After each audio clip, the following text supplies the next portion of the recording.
नमस्कार दोस्तों।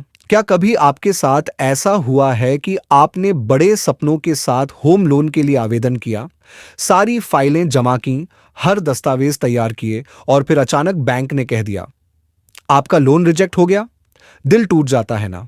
लेकिन दोस्तों, एक रिजेक्शन का मतलब ये नहीं कि आपके सपनों का घर कभी पूरा नहीं होगा। अगर एक दरवाजा बंद होता है तो समझ लीजिए 7 और खुलने को तैयार होते हैं।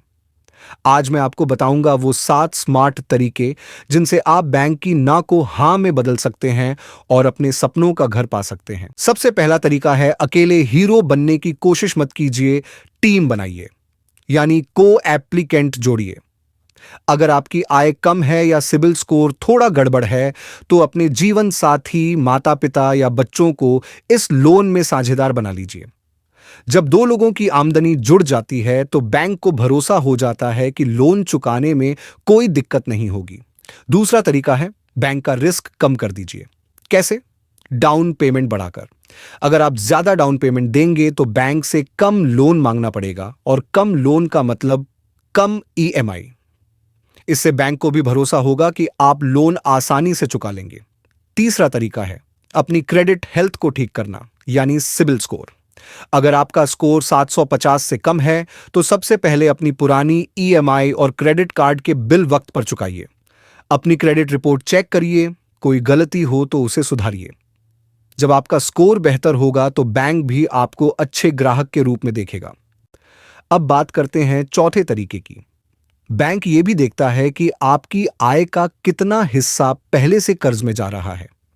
अगर आपकी 50% से ज्यादा सैलरी पहले ही कर्ज चुकाने में लग जाती है, तो बैंक नया लोन देने से डरेगा। तो पहले अपने पुराने छोटे मोटे लोन चुका दीजिए ताकि आपकी देनदारियां कम दिखें। पांचवां तरीका है, लोन की अवधि बढ़ाना। अगर ज्यादा बन रही है तो लोन की अवधि बढ़ा दीजिए।